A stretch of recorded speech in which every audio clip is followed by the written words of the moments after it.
Defeated the diva. Ifrit has been defeated. Defeat all the elves who are active as humans in Tiangong City. Similarly, she also defeated the culprit who was fighting with her and killed her parents 5 years ago. Recalling the scene where Wu Yan personally killed her parents from the video, Yuichi Origami's pretty face was distorted with hatred. The blade of the laser lightsaber in her hand retracted and turned back into a heavy cannon. Pointing at the center of the smoke and fire in front of her, Yuichi Origami immediately wanted to pull the trigger. Stop it! It was also at this moment that a hand suddenly reached out and gently pressed on the heavy cannon in Origami Kita's hand. Immediately, a voice that seemed to be regretful, pitiful, sorrowful, and sighing was transmitted into her ears from behind. The current you is indeed much stronger than before. Even some elves may not be your opponent, but if you want to be my opponent, it is far from enough. Yuichi Origami's face changed, but the look in her eyes became fierce. Whoosh! The heavy cannon in her hand once again changed shape, and the laser lightsaber shot out, and it twisted and shot violently toward Wu Yan, who was standing behind Yuichi Origami. Bang! Unfortunately, the laser lightsaber didn't even have the chance to touch Wu Yan. With a muffled sound, Yuichi Origami also felt a strong pain coming from her abdomen. The pain made Yuichi Origami's consciousness begin to become hazy, and her vision gradually became blurred. Yuichi Origami endured the pain, held the laser lightsaber in her hand, and slashed behind her. Bang! However, halfway through the slash, Yuichi Origami felt another pain coming from her body. This time, the pain was even more intense, and there was even a lot of force left. The slender Yuichi Origami was sent flying, and she hit the side of the simulation shop stall. Bang! The third muffled sound was the sound of Yuichi Origami's body hitting a hard object. She fell to the ground behind and was covered by the wreckage of the stall. The reality destroyed Yuichi Origami's confidence, a very cruel reality.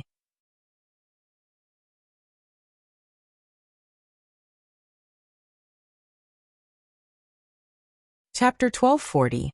Bang! The simulation shop stall that was the size of a building was directly smashed into pieces, turning into debris and burying Kite Origami bit by bit.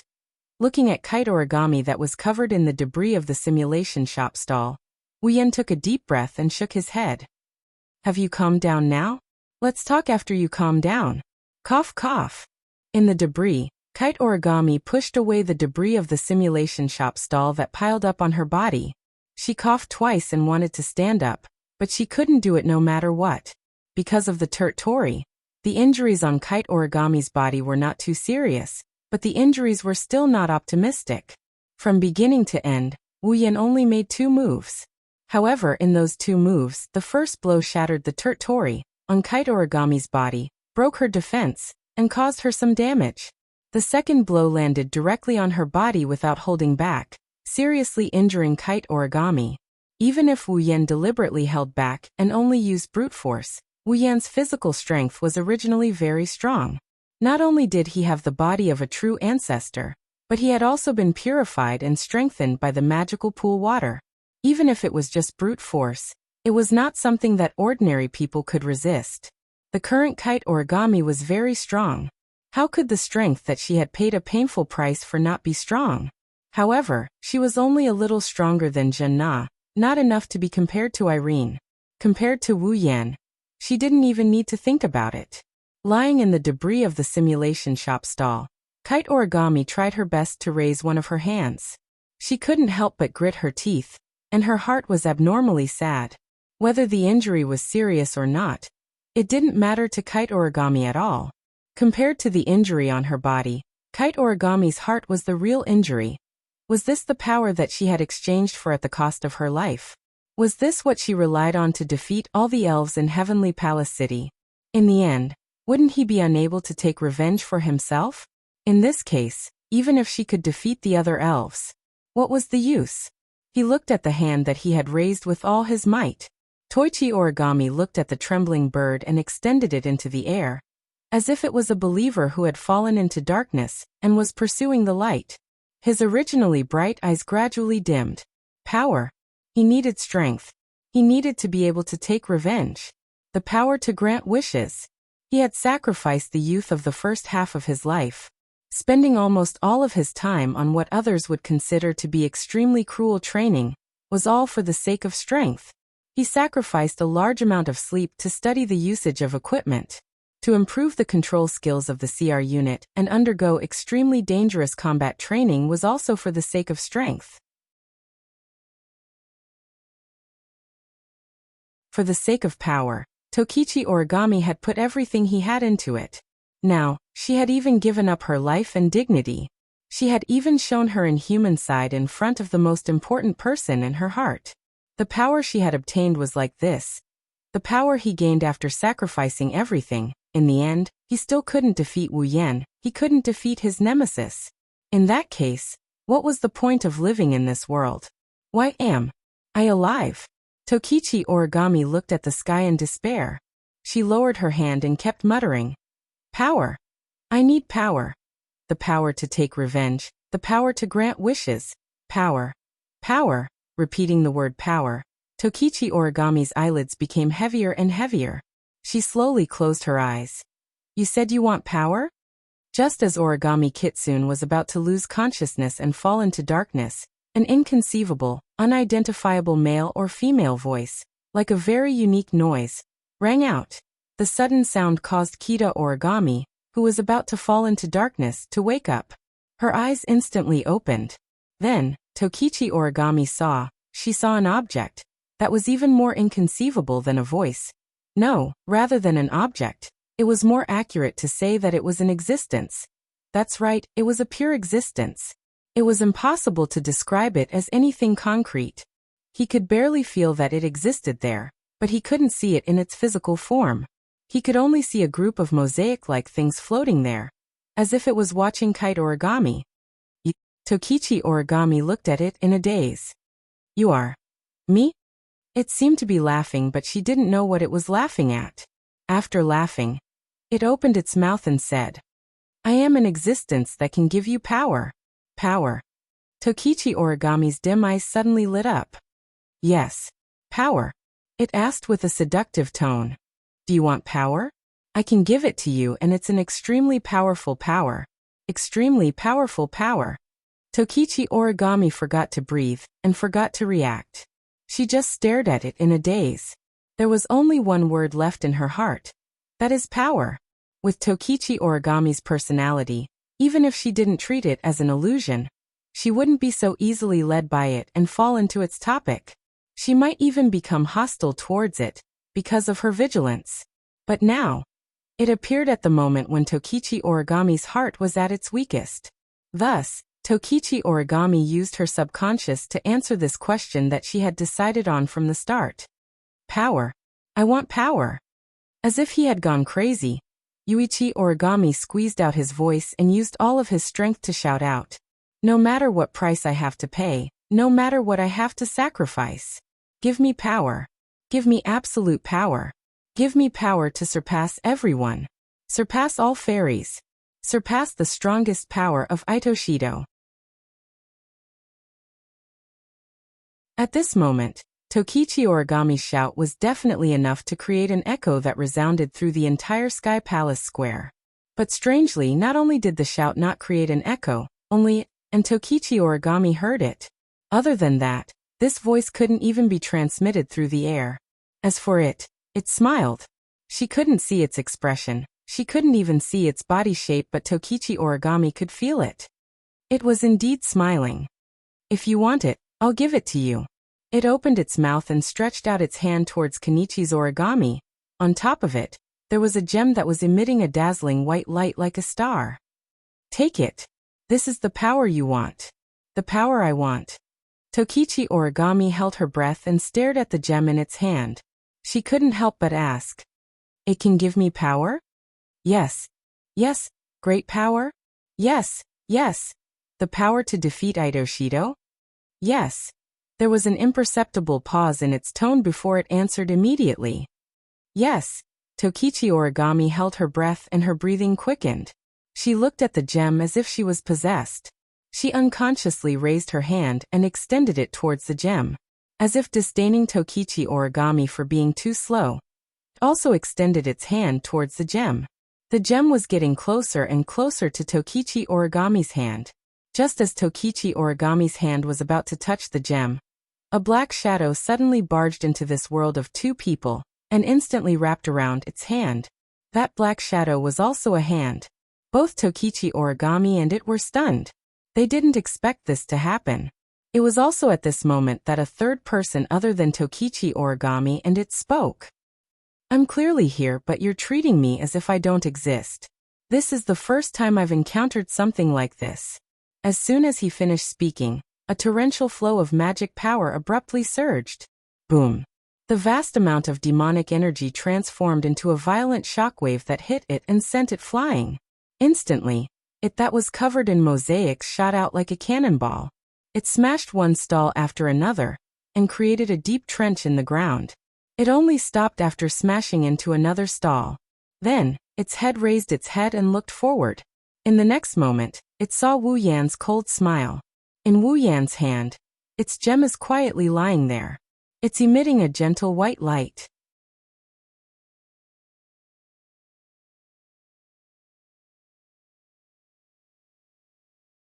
Chapter 1241.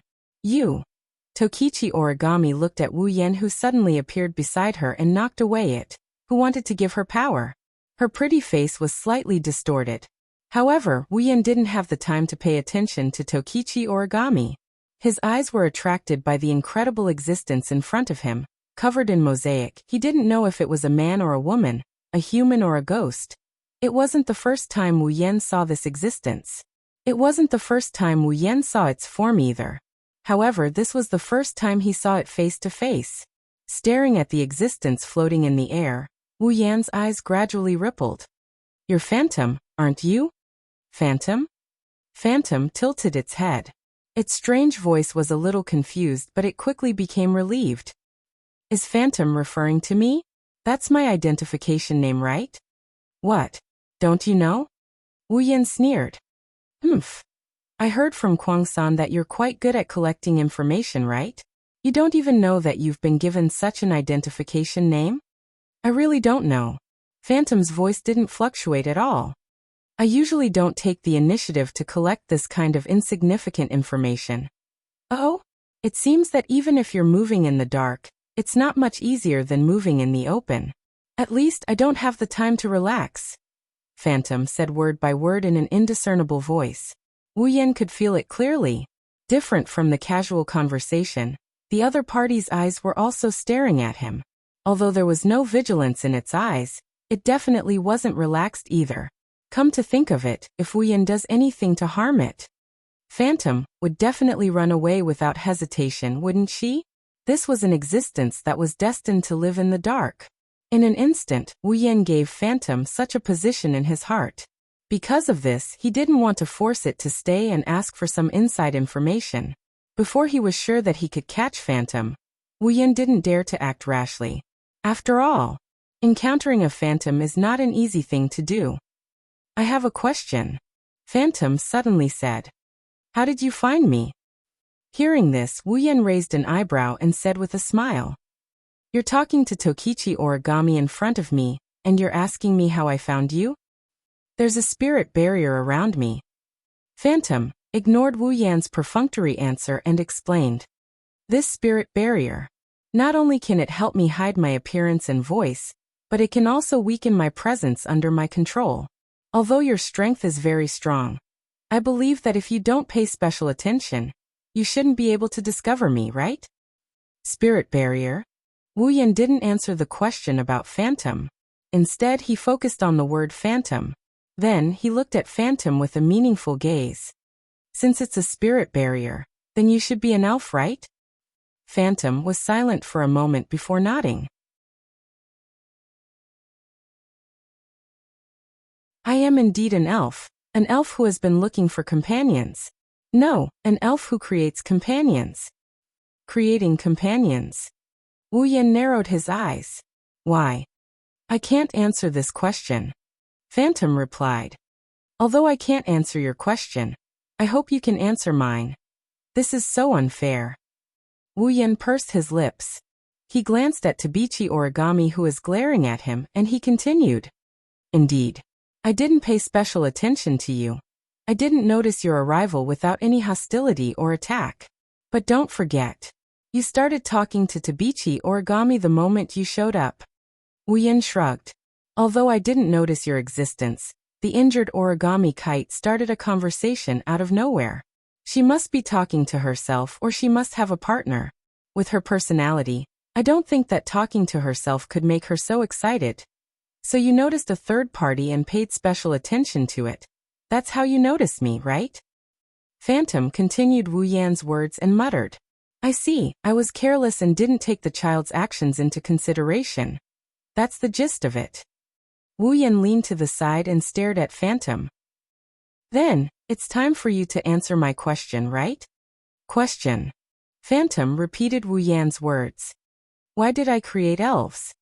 Actually, I have a lot more questions I want to ask you. Wu Yan sighed. But for now, let's just ask this. Then I'm sorry, but my answer is still the same. I can't answer your question. Phantom answered without hesitation. I can only say that I have my own goal and wish. Wish. Wu Yan's gaze turned dangerous.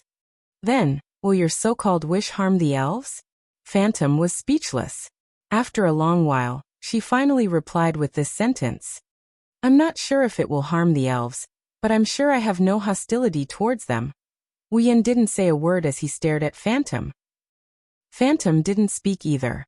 No one could see what it was doing, but Wu Yan could feel it looking at him. Their eyes met, and the atmosphere became tense. Maybe it's getting impatient. Phantom shifted its gaze to Wu Yan's hand.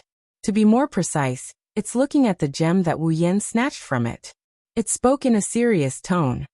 That seems to belong to me. Belong to you? Wu Yan tossed the gemstone in his hand, and he chuckled mischievously. Are you talking about this spirit crystal? Didn't you want to give it away? Why is it still yours? That's right. That's right. Phantom didn't try to hide it. If you can give it to that child, I'll be happy. Well, I don't object. Wu Yan looked at Origami again. When he saw the hatred and killing intent in her eyes, he smiled bitterly. I don't object, but if I give it to her now, I'll be in big trouble. Sorry. Are you saying you want to take it by force? Phantom's tone turned hostile as well. I'll be troubled if you do this. Why didn't you consider my troubles when you wanted to turn Origami into an elf? Wu Yan didn't look too happy about it. Didn't you give away a lot of spirit crystals? Give this one to me then. With your strength, you still need a spirit crystal? I don't need it. Just because I don't need it doesn't mean others don't need it, Wu Yan said.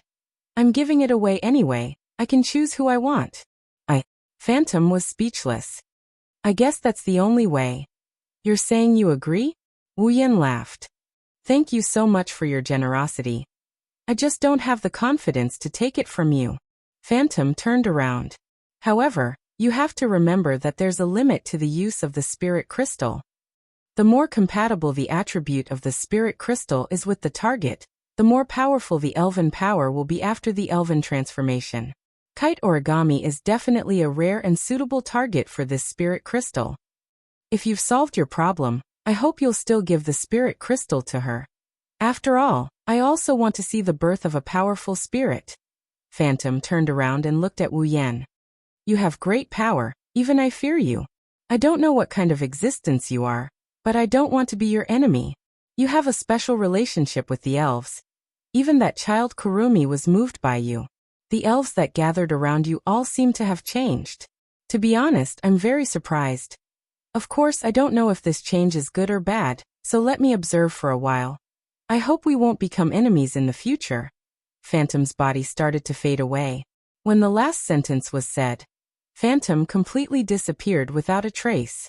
Wu Yan watched Phantom disappear in silence.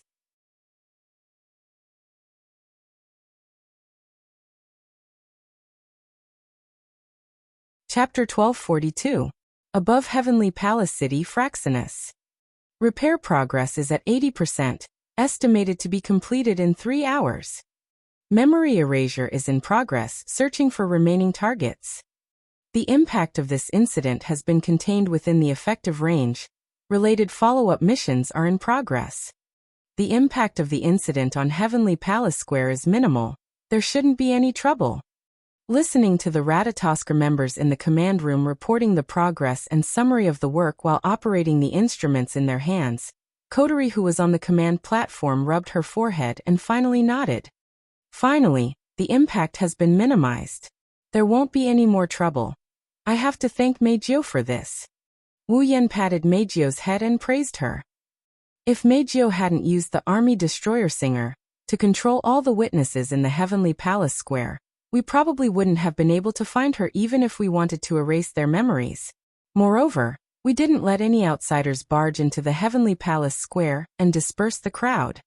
Is that so? Meijio beamed and she hugged Wu Yan's arm. She started talking in a sweet voice. Then is there a reward? Reward? Reward? Wu Yan scratched his cheek and shrugged. That depends on what reward you want. I'll give it a try if I can. Meijio pouted her lips and tapped them with her finger. She looked at Wu Yan expectantly. Seeing Meijio's performance, how could everyone not understand what the reward was? Not to mention the anxious uncles and aunties, even Yi Jia and Shi Xian had guessed what was going on, and they immediately voiced their dissatisfaction. You only used a bit of Reiki and you want to get my master's lips? My master's reward isn't that cheap. Agreed, Yaguya and Shi Xian did their best to help. Consider it a reward. Everyone should be treated equally. Everyone should be rewarded. Everyone. The four bunnies' little faces flushed red. They hurriedly pulled down the hat on their heads and pretended to be ostriches. Era. Kurumi tilted her head. Her eyes curved into crescents. Even though Coterie had already taken care of the matter by the time I got here, it's still not over yet. But I also want to get a reward. Is this really a reward? Coterie snorted coldly. Don't turn your head. You're just benefiting others. What are you guys talking about? Shi Xiang was the only one who was at a loss. What's the reward? What kind of reward would everyone want? Since everyone has one, I want one too. Can you stop arguing? His request for a kiss was interrupted by a group of girls. Meijio couldn't help but feel displeased. Even if everyone wants it, they have to line up behind me. Why? Do you want me to be behind you? Refute. Shi Xian believes that first come, first served isn't calculated like that. I'm fine with that. I have a share too.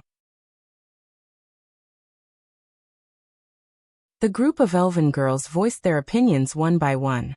Some were as dissatisfied as Meijio, some were indifferent and just wanted to join in the fun, and some were still in a state of confusion. There were even some who almost fainted from shyness. For a moment, the entire command room was filled with the noisy voices of a group of elven girls. Wu Yan and Coterie looked at each other and sighed. The commotion at the Celestial Palace Plaza has been quelled. The midnight ritual has been postponed to tomorrow, due to an unknown incident. I'm pretty much done with wrapping things up, there shouldn't be any problems. Wu Yan pursed his lips as he looked at Coterie. Everything should be fine here, right? What could possibly happen? Coterie pursed her lips. Irene? Mira? After Meth was taken down by me, the rest of the DM magicians weren't even worth mentioning. They couldn't even escape because of the arrival of Kurumi, Yakuya, and Shi Xian. They were all captured. Coterie glanced at Wu Yan, including the strongest magician in that world. Even Irene was captured? Wu Yan flinched for a bit, before he started gloating over his misfortune. That Will Scott must be like a cat on a hot tin roof right now. What? I don't know what happened to Will Scott, and I don't want to know. What I want to know is what happened to Tabichi Origami. Coterie frowned. Why did she come to you? It doesn't look like it's because of the DM's order. Do you think Tabichi Origami joined the DM? Wu Yan smiled bitterly. Well, it's not impossible, but that's not the point. The point is, Tabichi Origami seems to think I'm the one who killed her parents. How's that possible? Coterie chuckled. Tabichi Origami's parents died 5 years ago. How long have you been in this world? Others might not know Wu Yan's background, but Coterie, as Wu Yan's summoner, knew better than anyone else. Wu Yan has only been in this world for about half a year. How could he be the killer of Tabichi Origami and her parents who died 5 years ago? She must have been tricked by the DM and used as a pawn. Kotori's guess made Wu Yan smile bitterly again. Even if she's tricked, she'll have to come up with something to trick her. Otherwise, with Tabichi Origami's personality, she won't believe a one-sided story if there's nothing to prove I killed her parents. Wu Yan sighed and looked at Kotori. How's Tabichi Origami? She's still recovering. Kotori replied nonchalantly. She's been disarmed and imprisoned. If you want to ask her anything, you'll have to wait until she recovers. I see. Wu Yan nodded and he raised one of his hands. On top of it, there was a gem that was emitting a bright white light lying there. This is the spirit crystal you stole from Phantom? Kotori looked at the spirit crystal in Wu Yan's hand with a serious expression. Another new spirit crystal. How many people is that Phantom going to turn into elves?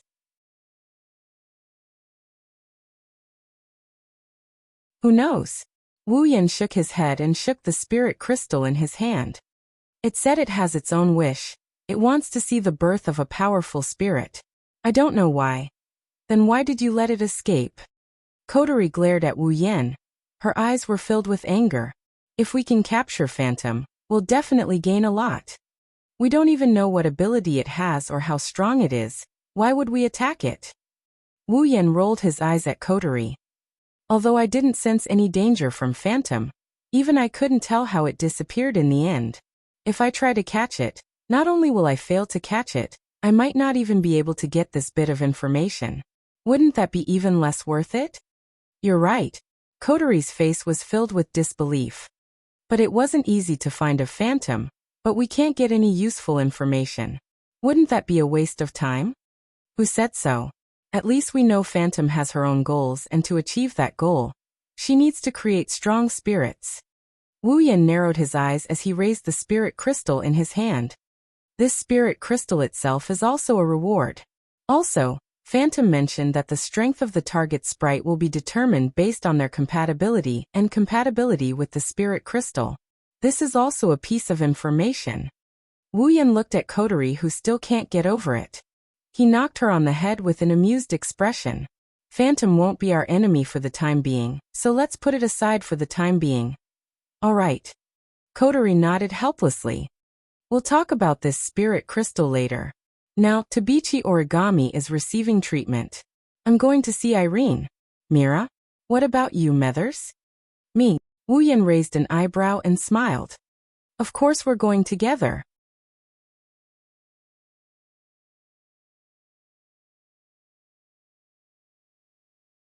Chapter 1243. This is one of Ratatosker's underground facilities in Heavenly Palace City. Similar to the DM, Ratatosker also built a lot of secret facilities in Heavenly Palace City in case of emergency. After all, unlike the gigantic DM, Ratatosker only had a single airship, Fraxinus. Once Fraxinus was crippled, they might not even be able to carry out their operations against the elves. Of course, this problem doesn't exist anymore. Fraxinus is now Wu Yan's noble phantasm. Even if it's damaged, it can be quickly repaired. However, the members of Ratatosker don't know about this.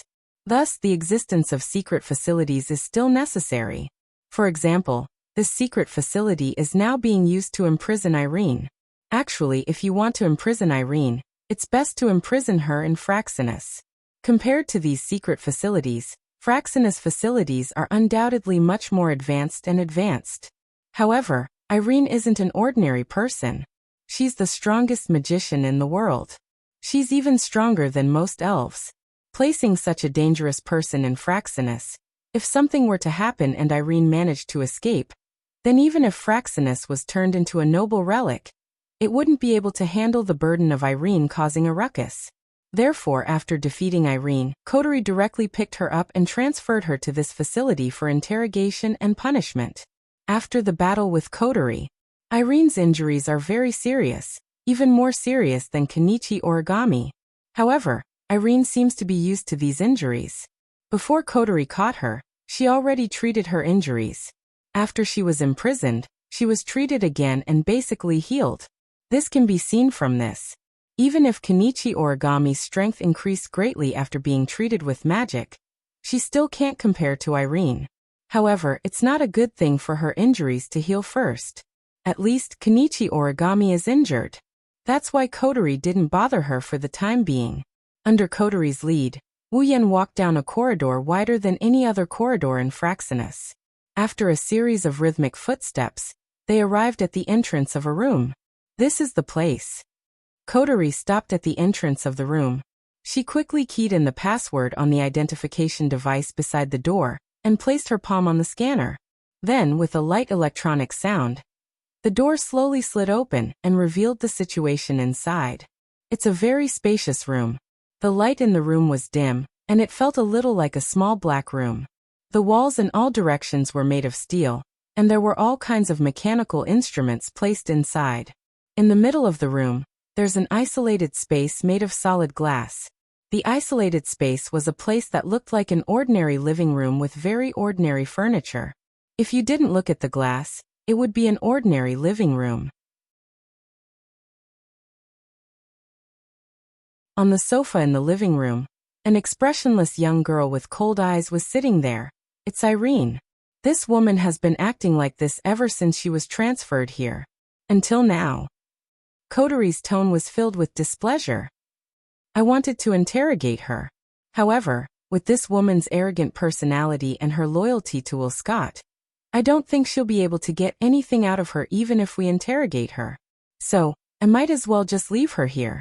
Then why are you here? Wuyan looked at Kotori curiously. Did you find a way to deal with her? No. No, Kotori said straightforwardly. Because this woman's identity is a little special, and she has some connections with some people on our side.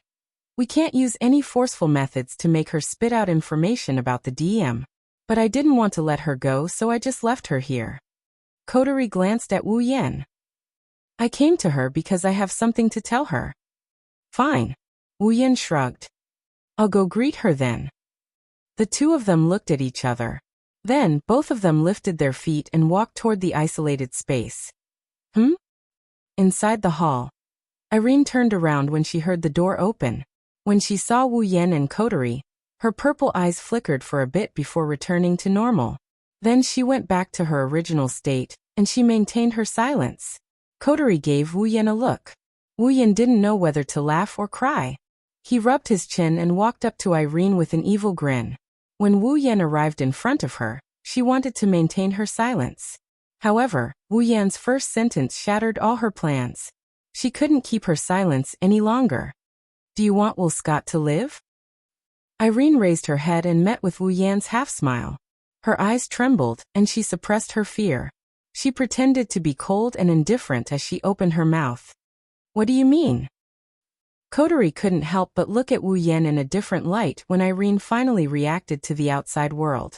The moment he opened his mouth, he made the other party fall into his own rhythm.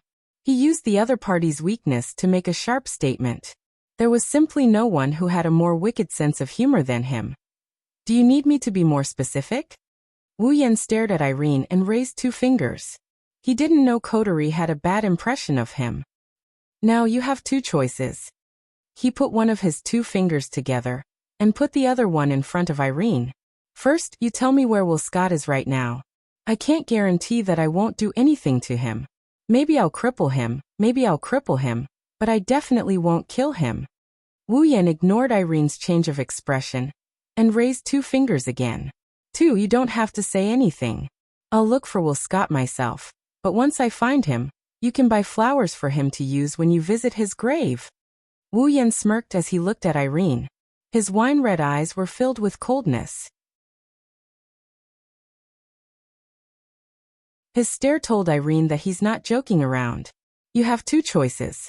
Which one do you want to choose? You.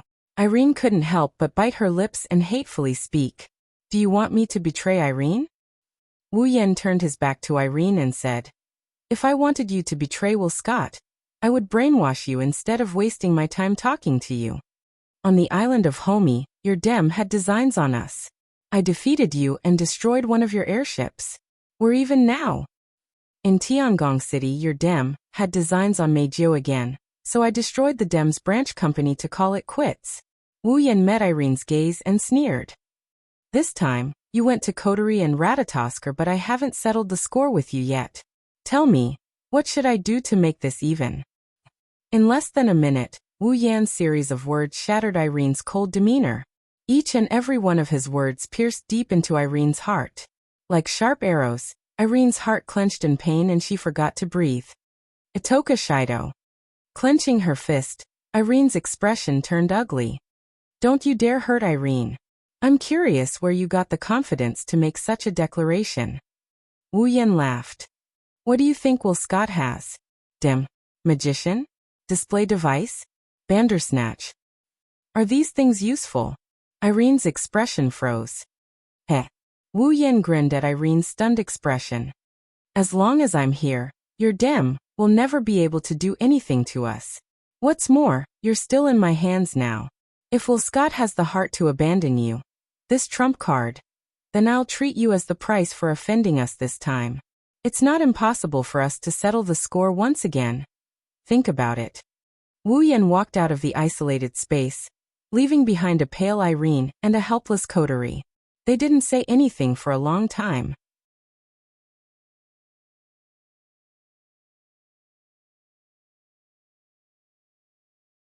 Chapter 1244.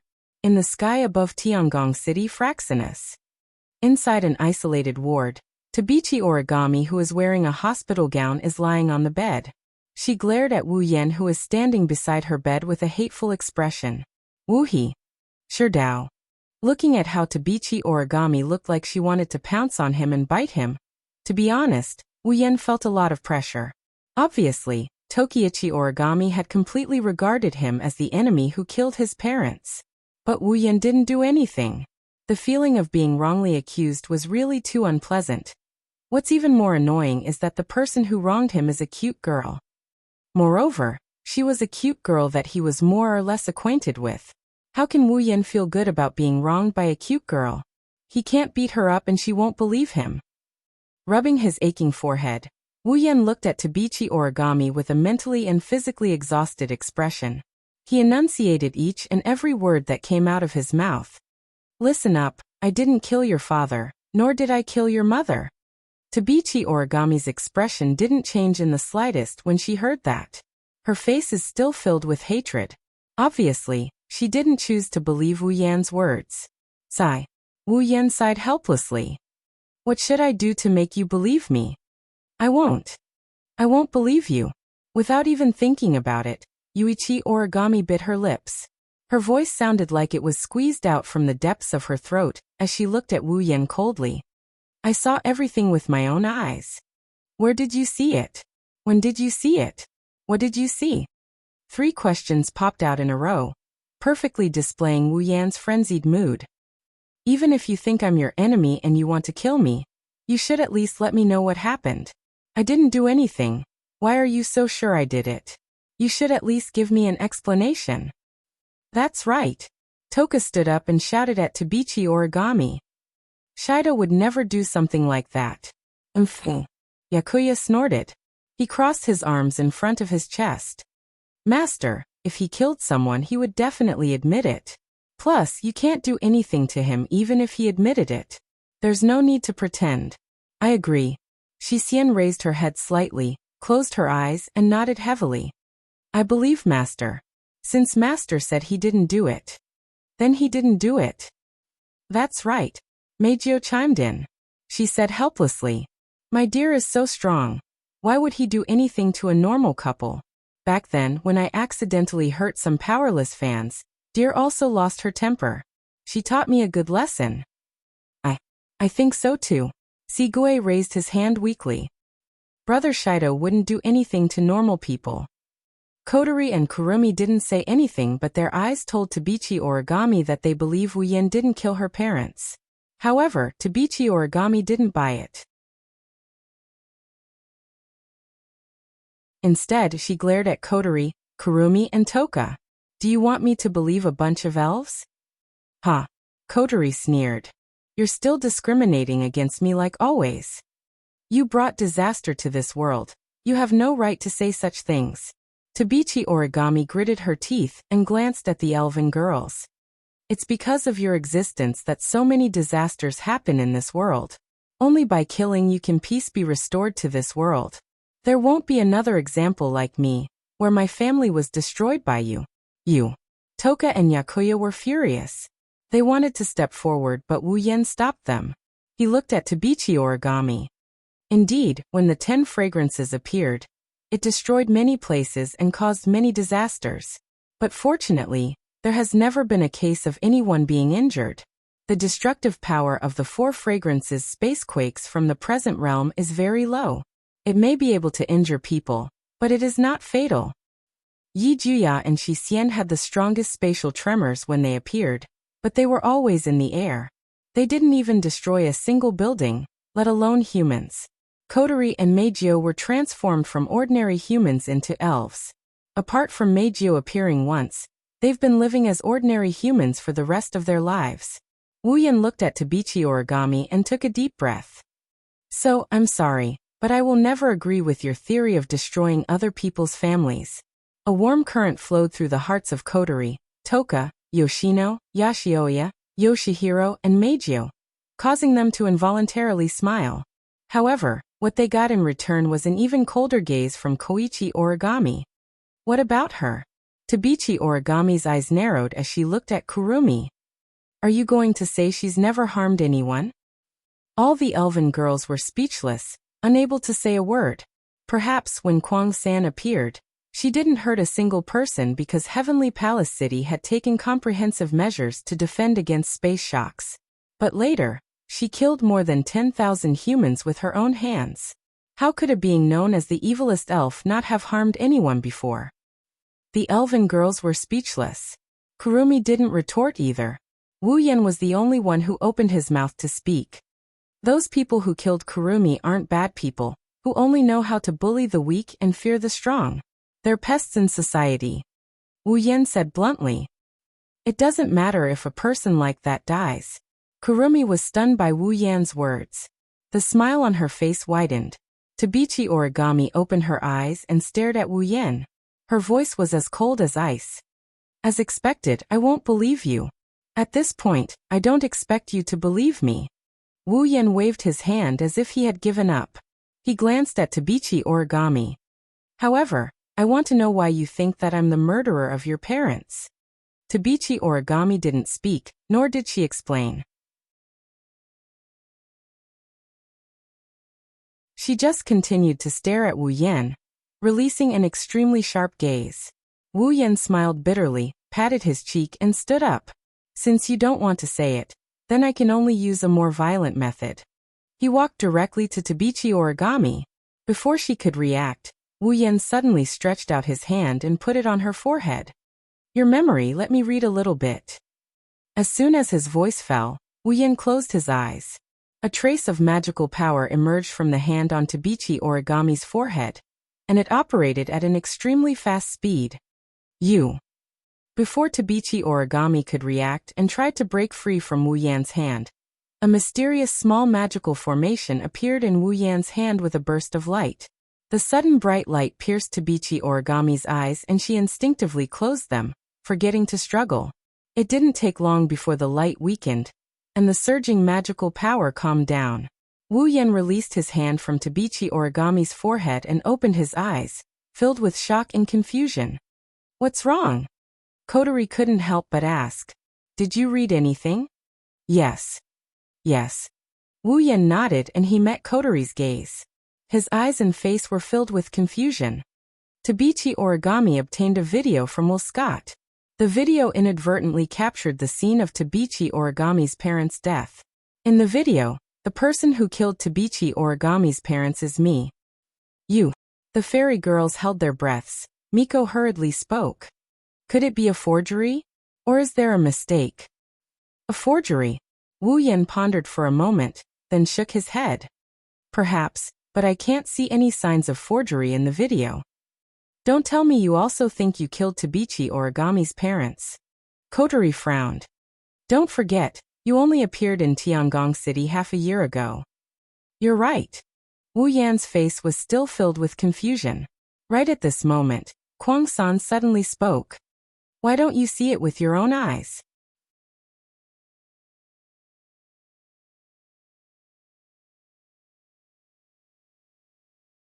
Chapter 1245. Why don't we see it with our own eyes? Kurumi's words instantly attracted everyone's attention, including Tokichi Origami, whose face was full of surprise. See it with our own eyes? Wu Yan hesitated and asked Kurumi, You mean? To confirm Wu Yan's guess, Kurumi nodded with a smile. Her voice spread throughout the room. Using the power of Zafkiel, the last bullet of 12, Yud, bullet of 12, go back to 5 years ago and prove it with your own eyes. Hearing this, everyone present subconsciously held their breaths and looked at each other. Except for Tokichi Origami, who had never dealt with Kurumi before, the rest of the people present all knew about Kurumi's ability. She was the spirit of time. She had the ability to manipulate time. Her angel, the Zafkiel, could use every ability that represented time in the form of a bullet to be fired. Among the 12 abilities that represented time, the last one was also the most heaven-defying one. It was the bullet of 12, Yud. The power of bullet of 12. Time reversal. The ability to go back to the past. It was because of the power of bullet of 12. That was the power of the realm of gods, which was why everyone forgot to breathe for a moment. Going back to the past? Who had ever experienced such a dreamlike thing before?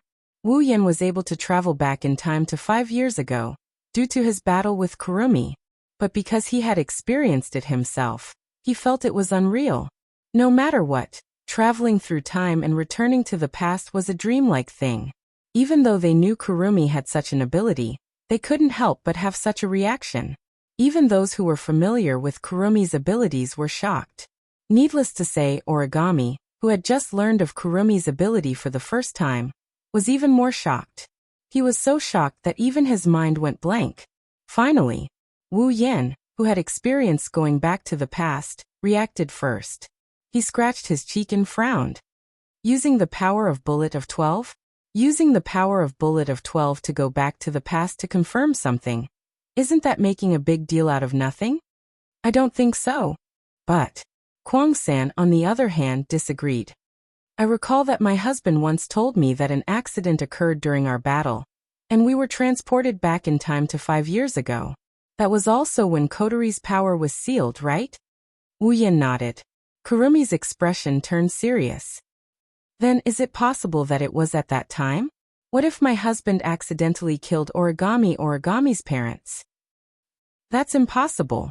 Kotori refuted before Wu Yan could say anything.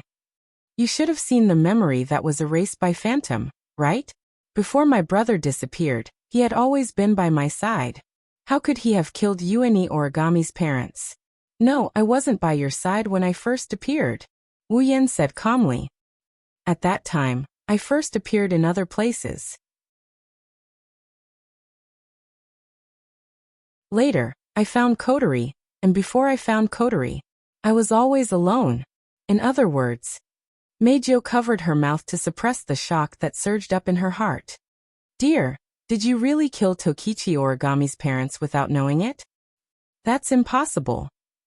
Wu Yan rubbed his forehead in distress. From the time I returned to 5 years ago to the time I came back, I don't remember what kind of attack I launched. How could I have unintentionally killed Tokichi Origami's parents? The fairy girls looked at each other blankly. They didn't know what to say. Let's confirm it ourselves. Kurumi smiled at Wu Yan.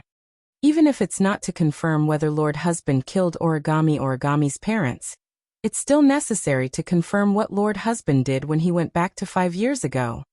But is that okay? Wu Yan hesitated. Use bullet of 12, Yad? Isn't the price of a bet very high? If that's the case, Kurumi, don't worry. Kurumi put her index finger on Wu Yan's lips. Bullet of 12 Yad? There are also conditions for the cost of using the bet. Depending on how long you want to go back in time, this part of the cost will change. The longer the time you want to go back in time, the longer it will take. With Lord Husband here, you don't have to worry about not having enough time at all. But didn't you say it before? Unlike other abilities, bullet of 11 Yad? Both the bullet of 12 and the bullet of 12? Not only does it cost a lot of time, but it also costs a lot of Reiki, right? Wu Yan frowned. The direct manifestation of a fairy's power is the amount of Reiki they have. If they use too much Reiki, they might lose their lives. If it's just Reiki, we should be able to help, right? On the side, Yajuya quickly said. With so many of our Reiki, isn't it enough to let Master go back to 5 years ago? Agreed. Shixian can also provide Reiki. Me too. I can do it too. Dear, if there's a need, I'll do my best. Shixian, Toka, Yoshino, and Meijo also made their own declarations one after another, causing Kurumi to chuckle and shake her head to refuse. Although I'm very grateful for everyone's kindness, there's no need to worry. Indeed, I still need to consume a lot of spiritual energy, but the amount of spiritual energy I use depends on how far back in time I go. Perhaps it would be very, very dangerous to go back to 30 years ago, but if it's just going back to 5 years ago, I alone will be enough. After saying that, Kurumi recalled the bullet of 12 yod again. Reiki. Of course, depending on how long the target stays in the past, a certain amount of Reiki will be consumed. The longer you stay in the past, the more Reiki you have to pay. However, it happened before Kotori's Reiki was sealed. It's not that long, so it's more than enough for me to pay. This time, everyone present was silent. All right. Wu Yan helplessly looked at Kurumi. Since it won't affect you, it's fine to verify it. But don't be reckless. Ah. Kurumi mischievously blinked her eyes and said with a smile. Although I'm very happy that hubby is so concerned about me, it's just to verify one thing. There's no need to be reckless. Good. Wu Yan exhaled. He lifted the sealing bracelet on his hand, and he removed the seal on Kurumi. Feeling the Reiki returning to her body, Kurumi pursed her lips and smiled. She turned around and black and red Reiki equipment appeared on her body. At the same time, 2 ancient matchlock muskets and a huge clock face appeared. Then, Kurumi held the rifle in her hand and pointed it upwards. Zafkiel. Bullet of 12, yod yod. Reiki. Following Kurumi's call, the huge clock behind her suddenly shook and flashed with an unprecedented amount of light. The black and red light instantly enveloped the entire area, and dense black shadows burst forth. If one looked carefully, they would discover that the black shadows were all bursting out from the Roman numeral 12 on the huge clock dial. The black shadow flowed into the rifle in Kurumi's hand like a violent stream of air. Immediately, the loaded rifle shook violently, and the high concentration of Reiki went berserk. Kurumi. Wu Yan couldn't help but call out. Don't worry.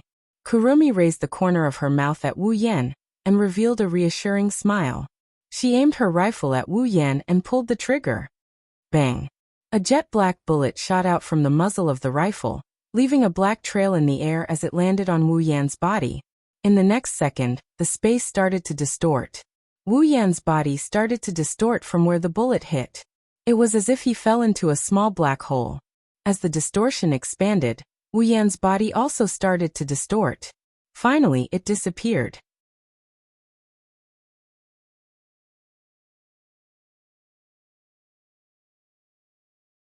Chapter 1246. It wasn't until the distorted figure completely disappeared from this space that the huge clock face also disappeared in the mirage. Ugh! An indescribable sense of fatigue assaulted Kurumi's mind. Her body tilted and she fell to the ground. Kurumi. When the elven girls recovered from their shock and saw Kurumi on the ground, they all cried out in alarm. Kotori, who was closest to Kurumi, quickly reached out her hand and supported her. Hey, are you okay? Kotori was surprised to see Kurumi gasping for breath in her arms. Her eyes were filled with exhaustion. Didn't you say you could use the bullet of 12? Won't it make any difference? Yeah, you're not lying to us, are you? That won't do. Didn't Master tell you not to act rashly? Displeased, if Master sees you like this, he will definitely blame himself. If you act rashly, I won't help you if Master scolds you. Kurumi couldn't help but feel a little uncomfortable listening to the different elven girls. She turned her head away and forced a smile. Bullet of 12 foot? It can allow the target to return to the past, but the time of return can only be specified to that day. It can't be used to point back the time. In order to not let Lord Husband miss the exact time, and to allow Lord Husband to have enough time to stay there, I used a little too much spiritual power. Are you okay? Kotori pursed her lips in dissatisfaction. There are so many elves here. You have plenty of spiritual energy, but you just had to mess around. Fortunately, Big Brother left. Otherwise, if he knew about this, you would definitely be scolded. That's true. Who told Master Darling to be so gentle? Kurumi bitterly smiled and shook her head. She took a deep breath and broke free from Kotori's embrace. She retracted her spiritual energy, and the black and red spiritual equipment disappeared from her body. I'm just a bit tired. I'm fine. Hearing this, the group of elf girls carefully sized up Kurumi. When they didn't find any abnormalities other than tiredness, they relaxed their tense faces. Yakuya walked over to where Wu Yan was standing. He touched the air there as if he was checking if Wu Yan is still there. He clicked his tongue. Did Master really return to 5 years ago? If I remember the time correctly. Kurong-san calmed down her breathing. She tidied up her clothes and hair. Kotori turned into an elf and engulfed the entire heavenly palace city in a sea of fire. August 3rd. Yuichi Origami, who was lying on the hospital bed, suddenly raised her head. Her eyes were shining with a terrifying light. There was no hatred or coldness in her eyes. Instead, her gaze was so bright that it shocked everyone present. August 3rd, 5 years ago. Right? Tabichi Origami said as she shifted her gaze to Kotori. Kotori snorted when she saw Tabichi Origami looking at her. That's right. August 3rd, 5 years ago. Kurumi nodded. She looked at Wu Yan and murmured, "That's right. If nothing unexpected happens, hubby will be back soon. Don't worry." Question: Can he really come back? Yushin narrowed her eyes and looked at Kurumi. He won't be able to come back, right? No. That's impossible. Kwang Sanmao replied firmly. The amount of spiritual energy required to travel back in time depends on how long it takes to travel back in time. The amount of spiritual energy required to travel back in time is also determined by the amount of spiritual energy that was injected into the bullet. Once the amount of spiritual energy required to travel back in time exceeds the amount of spiritual energy required to travel back in time, hubby won't be able to travel back in time. How long will it take? Meijio looked at Kurumi. Kurumi smiled. I'm not sure if the flow of time is the same as the flow of time here, but I don't think it'll take too long, at most half an hour. I see. At the side, Toka and Yoshino also heaved a sigh of relief. That's good. The elven girls looked at where Wu Yan was standing. They waited for their loved ones to return.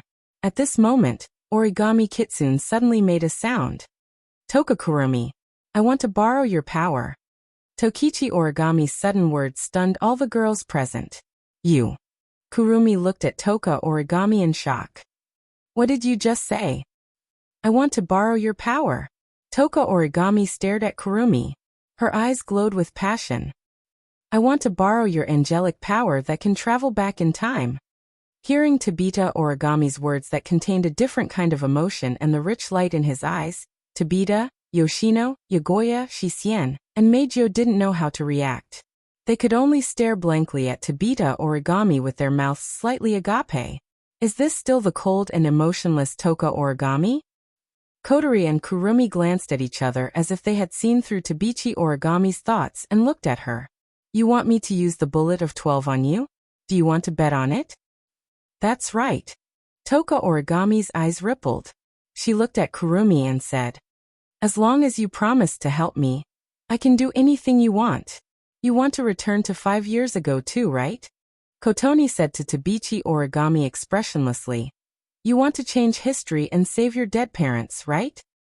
The elven girls gasped upon hearing this, and Tabichi Origami clenched her fists tightly.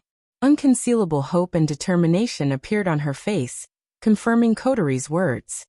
Change history. Kurumi's expression became slightly absent-minded. The way she looked at Toichi Origami also began to change. Return to the past and change history. She was so similar to herself in the past. Kurumi took a deep breath. Her eyes sharpened. What if I refuse? Yuichi Origami's eyes narrowed as he stared at Kwang-san and said in a deep voice. Then no matter what it takes, I will make you agree. Her resolute words reverberated through the area and entered the ears of everyone present. At this moment, all the elven girls present could feel the determination in Kitaichi Origami's heart. Indeed, with Toka Origami's personality, she would do anything to save her parents. As long as she can make Kurumi use the bullet of 12 on her, she would do it without hesitation. Yuichi Origami's mind was very smart, and her personality was very calm. However, once she encountered something related to her parents, she would make extremely reckless moves. When the elves were annihilated, this calm girl would charge into the fray. She would even ignore the orders of her captain and superiors to kill the elves. When encountering her enemy, this usually calm girl would immediately go crazy. She was so crazy that in order to kill her enemy, she would ignore the ordinary people around her and launch an attack. If Toka Origami's classmates saw her like this, they wouldn't be able to recognize her. Who would have thought that the originally calm and composed Origami Kitaichi would act recklessly under certain conditions without considering the consequences? Thinking of this, Kurumi and Kotori had a helpless expression. If it was me in the past, I might not mind helping you. After all, for me now the cost of using Angel is no longer worth mentioning. The cost of using the bullet of 12 can go back to 5 years ago. Kurumi looked into Toka Origami's eyes. But I still won't agree. Kita Origami's delicate body trembled, and the light in her eyes dimmed at a speed visible to the naked eye. Why? Because my life is no longer mine. Kurumi smiled. Her smile was gentle like never before. Whether it's power or anything else, it belongs to him, my husband. As if in response to Kurumi's call, the space where Wu Yan was standing twisted and a figure was spat out from it. Seeing this figure, the group of elf girls were overjoyed. However, when they saw the expression on the figure's face, the joy on their faces instantly froze.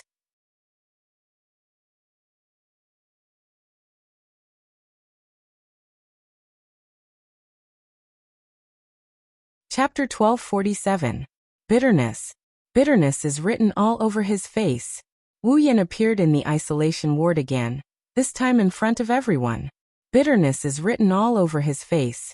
This made all the elven girls and even Tokichi Origami hold their breaths. Their hearts suddenly tensed up. Could it be that Wu Yan really did something 5 years ago that caused the death of Tabichi Origami's parents? The elven girls' faces changed at this thought. Tabichi Origami's face turned ugly. She looked at Wu Yan with hatred and murderous intent. Come to think of it, once she confirms that Wu Yan is the one who killed her parents, even if her injuries aren't fully healed, Tabichi Origami would fight Wu Yan to the death. Shido. Brother Shido. Brother. House-sama. Master. Dear. In contrast with Kitsune Origami, all of the elven maidens were crying out with concern on their faces, but they didn't know what to do after that. Should they ask? How? Were they supposed to ask if the most important person in their hearts had gone berserk and killed an ordinary couple? How could they possibly ask that? With such thoughts in mind, the elven girls stood rooted to the spot and panicked. Kotori and Kurumi were the more rational ones, and were the first to calm down. They quietly walked towards Wu Yan, and stood on his left and right. Are you all right? Even Kotori couldn't help but be cautious at this moment. Her tone was extremely soft as she asked this question. Did it go through bullet of 12? Do you feel any discomfort after using the bullet of 12? If you feel something is wrong, please tell us, House-sama. Kurumi also spoke. Her red eyes met Wu Yan's gaze. After all, I've never used the bullet of 12 before. This is the first time I've used it. The ability to reverse time is limited to cognition. If it's used in practice, it's hard to avoid some problems. Yes, sure, Dao. Tin Fragrance said worriedly. Where do you feel uncomfortable? You must tell me. Even if you are the master of the 8 dance of the hurricane, it's hard to avoid being plagued by illness. Yakuria tried to lighten the heavy atmosphere with a humorous tone. He raised his head and puffed out his chest. He pretended to be arrogant. Don't worry. You are my master. I won't laugh at you. I'm concerned. I hope that master will not hide it from me. Shi Xian also opened her bright silver eyes and stepped forward. He approached Wu Yan. Otherwise, Shi Xian will be very worried. Fourth aunt didn't say anything. Instead, she came to Wu Yan's side and held his hand. Her beautiful eyes were filled with unconcealable worry. Meijio directly hugged one of Wu Yan's arms. Her beautiful face was filled with gloom. Seeing the unconcealable worry on the faces of the elven girls, Wu Yan's heart warmed.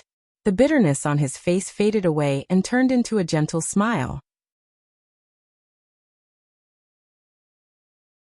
Alright, don't worry. Wu Yan patted Meijio and fourth aunt's head and grinned. I'm fine. Seeing the genuine smile on Wu Yan's face, the elven girls relaxed.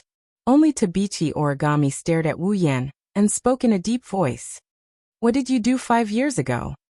Following Tabichi Origami's words, the atmosphere became heavy again. The elven girls were nervous, Kotori and Kurumi were no exception. Under everyone's gaze, Wu Yan slowly retracted his smile and sighed. If you want to talk about what I did, I did. Tabichi Origami's eyes narrowed. She bit her lips and her shoulders trembled. She forced herself to speak. Was it you, the one who killed my parents? Everyone's gaze gathered on Wu Yan. Wu Yan turned around and saw Tabichi Origami's expression, as if she didn't want to face reality. He closed his eyes. Even if I say no, you won't believe me, right? The elven girl's hearts tightened. Tabichi Origami clenched her fists and opened her eyes wide. Her lips trembled as she asked word by word. In other words, you really did kill my parents? Huh? Wu Yan shook his head with a smile. I can only say that the video you saw is real. The suppressed emotions in Kitsune Origami's heart instantly erupted. His expression also changed drastically. His body trembled as he endured the pain that came from his body. He struggled to get up with great difficulty, and a sharp cry of grief sounded from his mouth. Kill. I'll kill you. Wait. Kotori frowned and looked at Wu Yan. The video is real? What about the truth? Hearing this, the group of young ladies also reacted. Wu Yan only said that the video was real. He didn't say that he killed Tabichi Origami's parents. Tabichi Origami, you do have a reason to think that I killed her parents. Wu Yan glanced at Tabichi Origami and said the truth that everyone wanted to hear. But I didn't kill her parents. Hearing this, the girls' eyes lit up and they couldn't help but smile. Only Tabichi Origami was still gnashing her teeth. Her gaze never left Wu Yan for even half a second. Her eyes were filled with indifference. Like you said, I won't believe you. Didn't you go back in time 5 years ago? Then show me the evidence to prove that you're not the one who killed my parents. You want proof, right? Wu Yan nodded. He extended his hand, and a blinding white light enveloped Tabichi Origami. The light started surging around Tabichi Origami. Kyuchi Origami could clearly feel that with the appearance of this white light, her injuries were rapidly recovering at a speed visible to the naked eye. The pain was also gradually disappearing.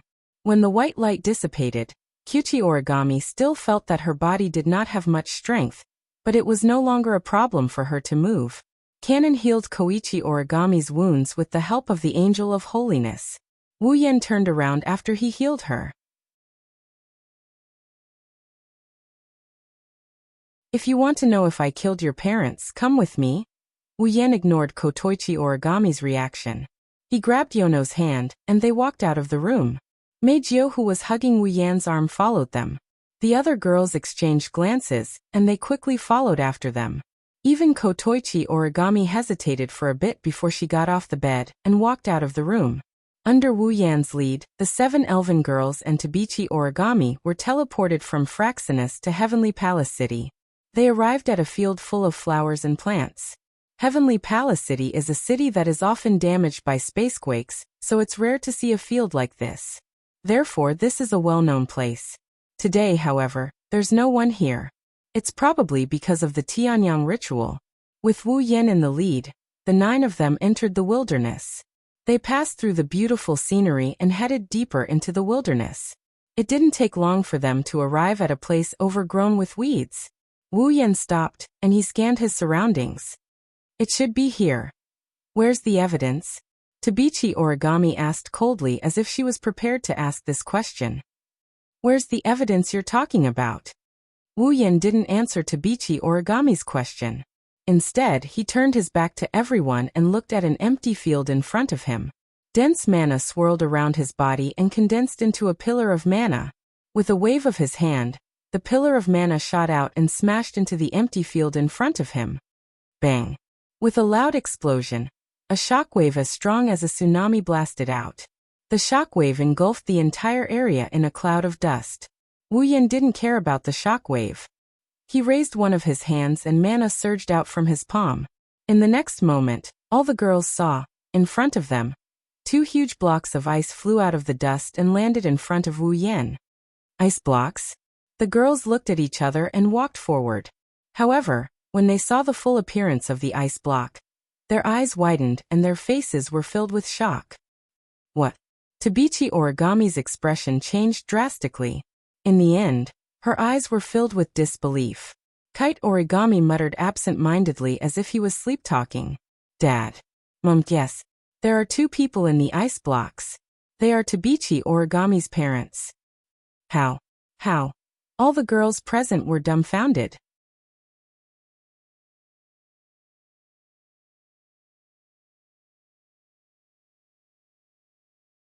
Chapter 1248. Wu Yan's vision blurred. He felt the bullet hit him. The moment he was hit, he lost consciousness for a brief moment. Now that he regained his consciousness, the first thing he felt was dizziness. Of course, it's not dizziness, it's more accurate to say that the bullet hit him. When the bullet hit him, Wu Yan felt like his existence was completely broken. There wasn't any pain, nor was there any sense of discomfort. At this moment, there was only a feeling of dizziness and nausea that made even his body spin. That's understandable. That's because Wu Yan is in the air. Bound by the strong gravitational force, it fell down at an extremely fast speed with its head facing down. Looking at the sky getting further and further away from him, Wu Yan finally realized what kind of situation he's in. He hurriedly used a flying technique, and his falling body stopped in midair before stabilizing. Ugh! Wu Yan shook his groggy head as he floated in midair. He looked down and he frowned. Where is this? Opening his wine-red eyes, Wu Yan started observing his surroundings. The first thing he saw was a sun that was emitting a golden radiance. It's almost as red as blood. Sunset? Wu Yan scratched his cheek. So it's evening? Wu Yan came to this conclusion. Under the sunset, in the city full of buildings, shadows are elongating. People's shadows, objects' shadows, and buildings' shadows. Wu Yan carefully observed the city below. He can see the shadow of Tiangong City, but it's not exactly the same. Wu Yan narrowed his eyes when he realized this. Looks like I've successfully arrived at August 3rd, 5 years ago. August 3rd, 5 years ago. That's the day Kotori was turned into an elf. It's also the day Tabichi Origami's parents died. I didn't expect this. Wu Yan pursed his lips and he exclaimed, I've actually returned to 5 years ago. After sighing, he shook his head and got rid of all the distracting thoughts in his mind. He began to recall the first time he came here. He came to this world 5 years ago to prove that he's not the murderer of Tabichi Origami's parents. As Kotori said 5 years ago, he didn't come to this world at all. He didn't even experience the life-changing transmigration. He was still living the life of an otaku in the world of ordinary people. How could he kill Tabichi Origami's parents? Therefore, when Tabichi Origami accused him of killing her parents, he didn't scoff at it, but he didn't take it to heart either. But Kurumi's words reminded him. Once upon a time, because of an accident, he came to Heavenly Palace City 5 years ago. Could it be him at that time? What if he accidentally killed Tabichi Origami's parents? But that's impossible. Other things aside, when Wu Yan came here, other than using his flying skills, he didn't show any inhuman powers. Even if he killed Tabichi Origami's parents with his own power, he would have to be able to use his own power to do so, right?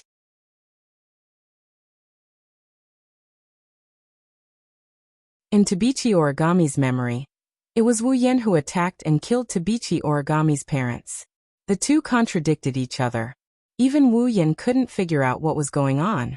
Otherwise, he wouldn't have asked Kurumi to waste a lot of time and spiritual power to make him come here to prove that he didn't kill Tabichi Origami's parents.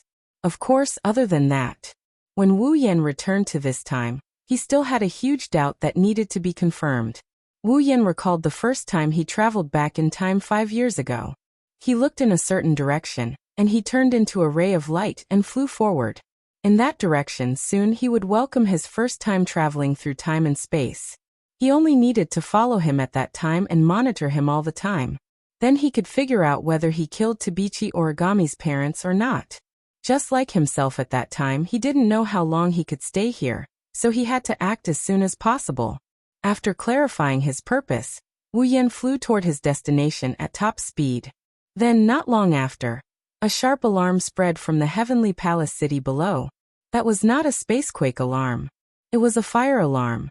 At the same time as this thought rose in his mind, Wu Yan clearly felt that the temperature in the air seemed to be gradually rising and boiling, and the dusk in front of him seemed to become more and more hot. His gaze moved down slightly, looking at Tiangong City below. Then, as Wu Yan expected, Tiangong City was burning. Buildings were burning. Flames were spreading.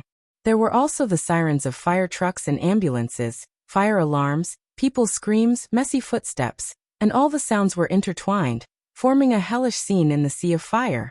Looking at the panicked people running crazily on the streets, Wu Yan sighed and turned his head away.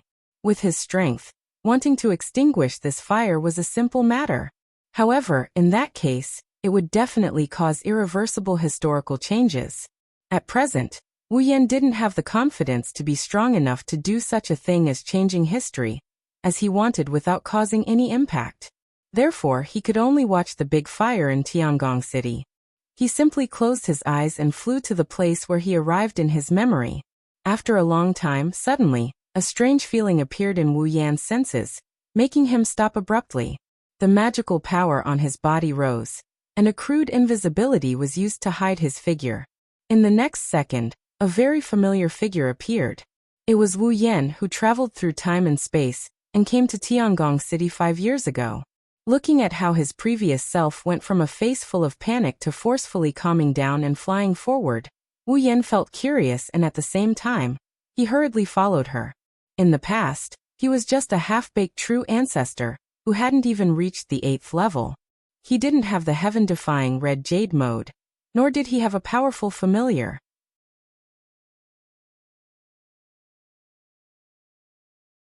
Although he wasn't at the 8th level due to the endless martial training and true ancestor bloodline, for the current Wu Yan he was an existence that could be pinched to death with one hand.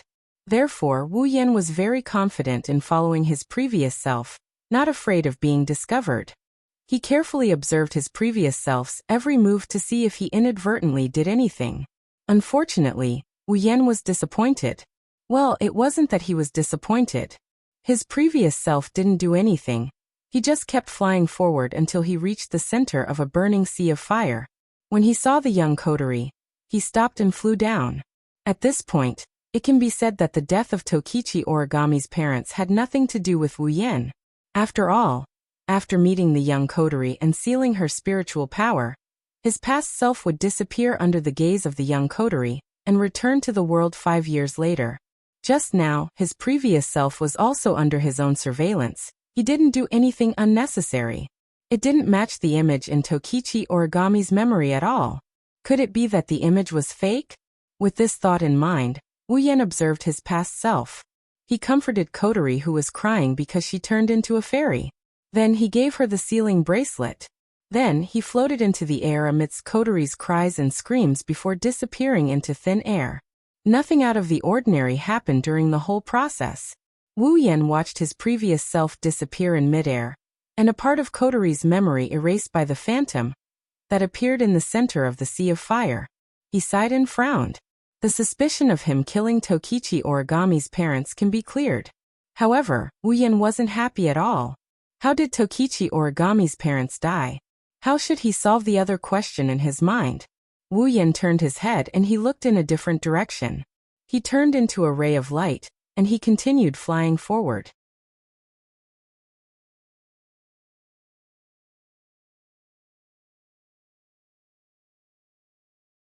Chapter 1249.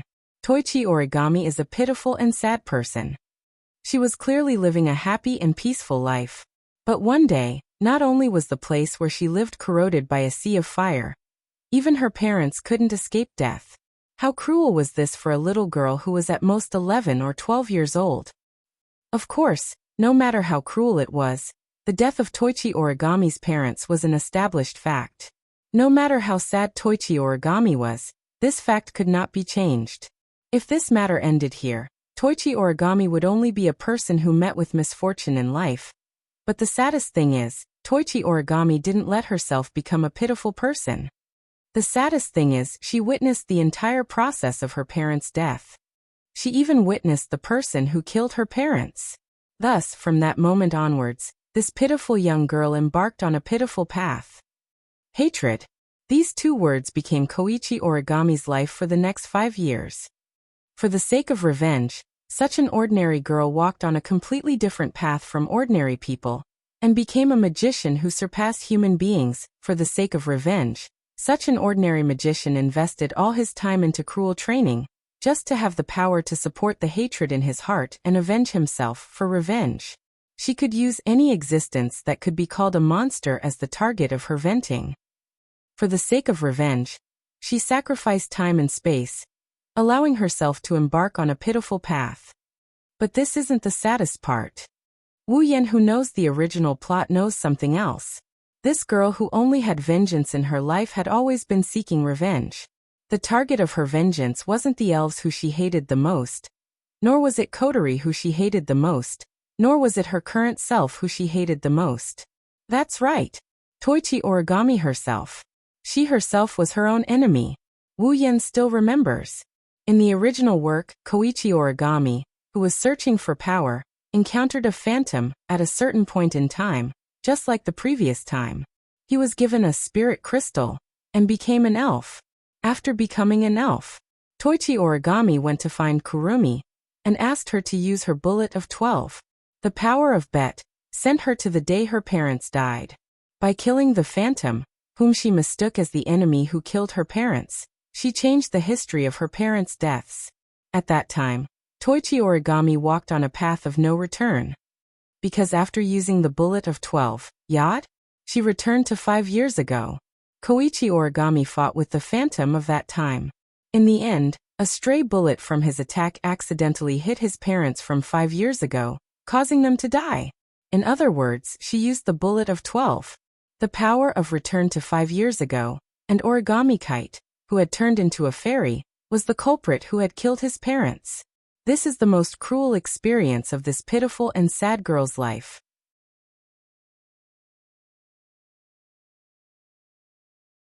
How could Origami Kitsune know that she was actually her enemy? In that situation, Toichi Origami treated the death of her parents as the hatred in her heart for 5 years, and used it as the motivation to survive, fight against the elf, and pursue power. How desperate must Toichi Origami be? That's easy to imagine. Because of this, when Wu Yan noticed Phantom coming into contact with Koichi Origami, not only did he beat her back, he also took away the spirit crystal that he was planning to give to Koichi Origami. He didn't want to let this pitiful girl suffer the same fate as Koichi Origami. But Wu Yan didn't expect that he would become Toichi Origami's enemy in the end. What was going on here? Without the power of the elf, without the help of Kurumi, without the help of the bullet of 12, and without the power of bullet of 12. 5 years ago, logically speaking, Tabichi Origami's parents should have died in an accident, or maybe they didn't even die. Now that things have developed to this point, even Wu Yan couldn't wrap his head around it. This is also the 2 main reasons why Wu Yan chose to return to Heavenly Palace City 5 years ago. Firstly, he wanted to confirm if he had accidentally killed Tokichi Origami's parents 5 years ago. Second, to confirm that Toichi Origami didn't go back to 5 years ago, the real cause of her parents' death. Fortunately, before coming, Wu Yan read Toichi Origami's memory and knew where Toichi Origami lived 5 years ago. Otherwise, he really didn't know where to find the truth of the matter. According to the memory in his mind, Wu Yan, who turned into a stream of light, crossed the air at an extremely fast speed, separated the thick smoke caused by the burning fire, and shot out like an arrow, rushing to Toichi Origami's former home.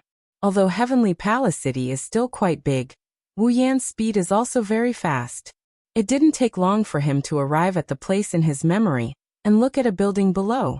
That was Toichi Origami's former home. However, this former home is now covered by flames. Only vague black shadows and billowing smoke can be seen.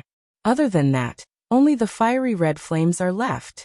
Suspended in the air, Wu Yan could clearly see that in the almost burned building, a middle-aged man was hugging a young woman, hiding from the raging fire and running towards the exit. Those are Toichi Origami's parents. Seeing this, Wu Yan couldn't help but breathe a sigh of relief.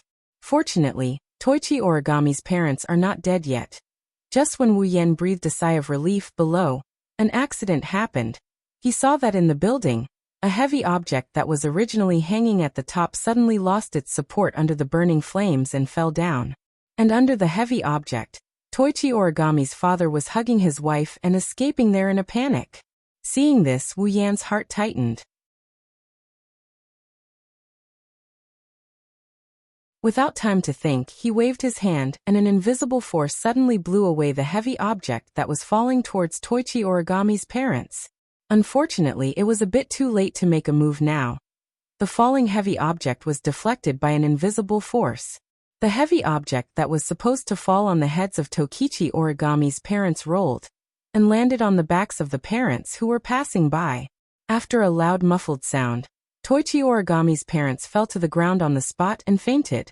It's unknown whether they are dead or alive. His wine-red eyes suddenly trembled. Wu Yan's body reflexively leaned down, planning to save Toichi Origami's parents who fainted in the building. However, when he moved, Wu Yan realized something. If he saved Tokichi Origami's parents, would that be the reason why they were killed by the elves? If he didn't save them and let them die in the sea of fire, it would only be an accident, right? In that case, Toichi Origami wouldn't have any enemies and wouldn't have to live in hatred anymore? Thinking of this, Wu Yan was a bit shaken. However, it didn't take long for him to shake his head and reject this idea. With how much Koichi Origami valued her parents, if they died in the sea of fire, then Koichi Origami would definitely attribute the hatred of killing her parents to Kotori, the culprit who caused the fire in Heavenly Palace City, and then seek revenge on her. In that case, the problem wouldn't be solved. Why not just save Toichi Origami's parents? If he didn't kill Toichi Origami's parents, the hatred wouldn't exist anymore, and everyone would be happy. However, the impact would be too great. At the very least, in the world they live in, Toichi Origami's parents are already dead. That's why Toichi Origami became a magician and joined AST. If he saved Toichi Origami's parents, Toichi Origami might not become a magician and won't join AST. In the worst-case scenario, it might even cause a space-time distortion in the future. The impact of that would be huge. Wu Yan, who is floating in midair, couldn't decide if he should save her or not. Wu Yan, who is floating in midair, couldn't make up his mind. However, time wouldn't wait for him. If this continued, Toichi Origami's parents would die in the sea of fire. He didn't have much time left in this world, so he didn't have time to think. Should he save them or not?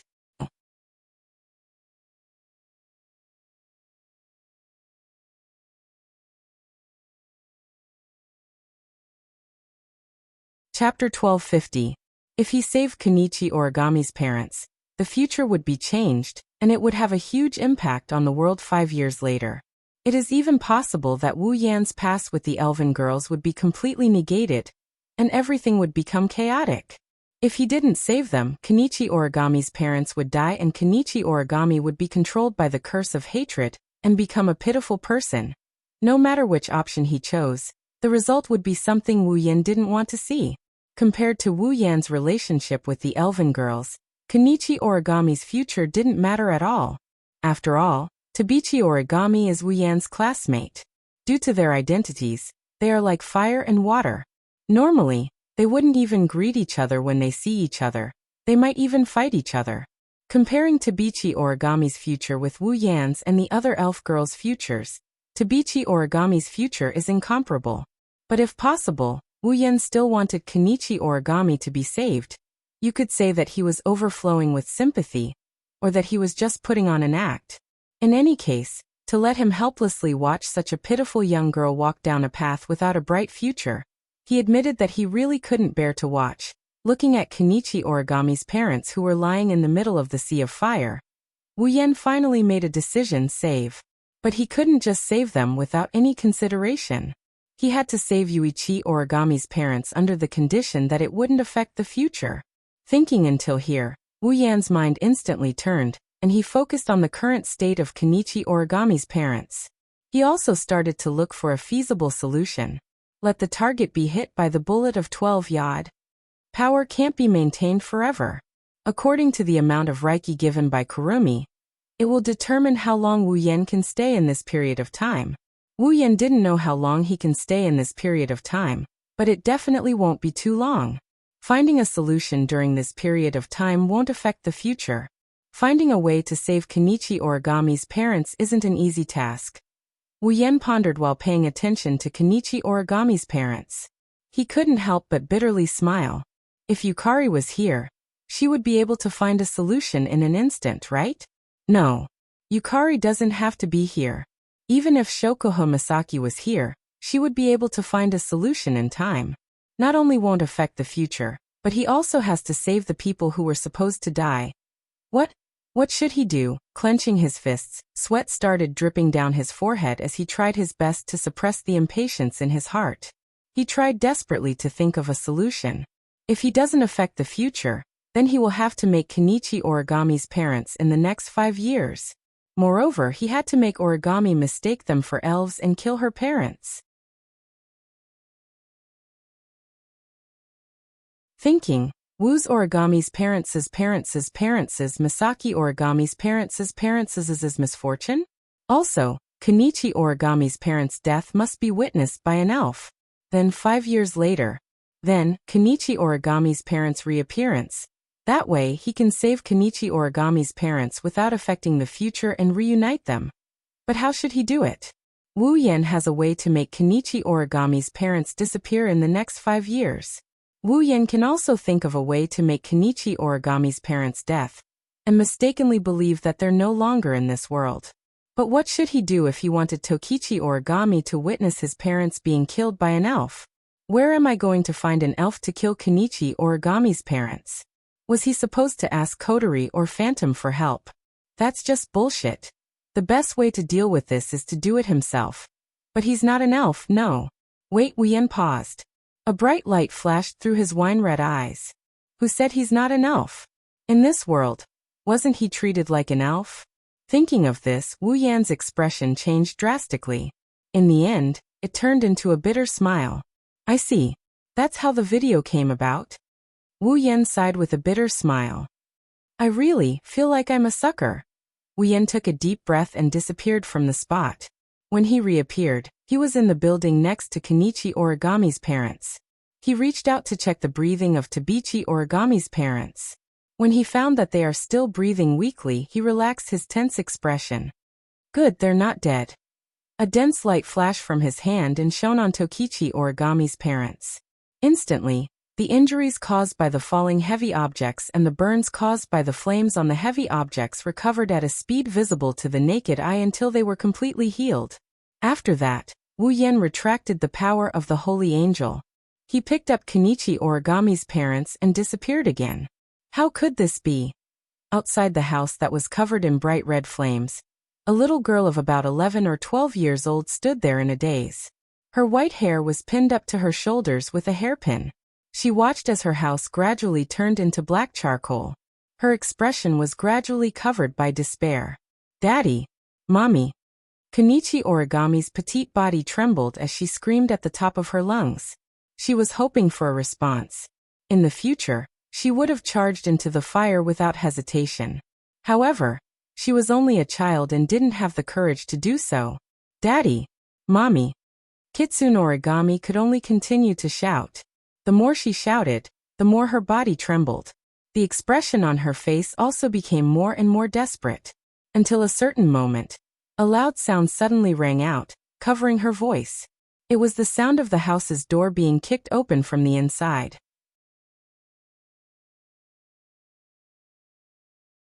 Kenichi Origami saw her sweaty father holding her mother's shoulder as he rushed out of the house. He was in a sorry state. "Daddy! Mommy!" Origami's face lit up with joy. Just as she was about to rush towards where her parents were, a beam of fire fell from the sky and entered her eyes. Bang! With a loud explosion, the beam of fire fell where Kenichi Origami's parents were. It caused a violent shockwave and blew Kenichi Origami away.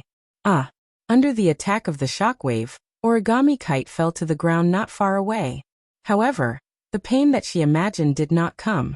This made the young Origami Kite stunned. She subconsciously moved her gaze back to where her parents were originally. However, there was no one there anymore. All that was left was a huge crater.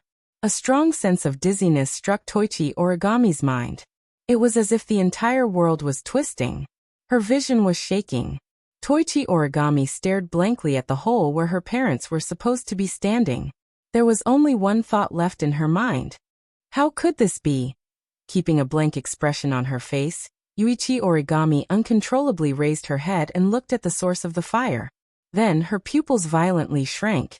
In the sky above the burning street, a figure was suspended in the air, looking down disdainfully. On his body, there were streams of fire moving back and forth like pythons. At this moment, Kenichi Origami understood. It's this person. It's this godlike person who killed my parents. Crazed hatred and anger surged into Origami's young heart and mind. Looking at the figure floating in the air, Origami's sorrowful cries filled with despair and darkness resounded through the entire space. Kill you. I will kill you with my own hands. Sigh. In the air, Wuyan just destroyed the illusion of Kenichi Origami's parents with a beam of fire. He heard Kenichi Origami's sad cry and sighed. From this moment onwards, Tokichi Origami will bear the burden of hatred and spend the next 5 years. But that's for the sake of a better reunion 5 years later. I hope that in the future, you will be able to laugh out loud. Wuyan looked at Tabichi Origami for a bit before he turned around and disappeared from the spot. You're tuning in to the Limei's Wuxia Whispers YouTube channel. We're so grateful for your support and don't forget to subscribe to join us on this incredible journey through captivating stories. Your generosity through donations truly makes a world of difference, as it's the primary source of revenue that allows me to expand and enhance this channel for you. Thank you from the bottom of my heart for being a part of this adventure.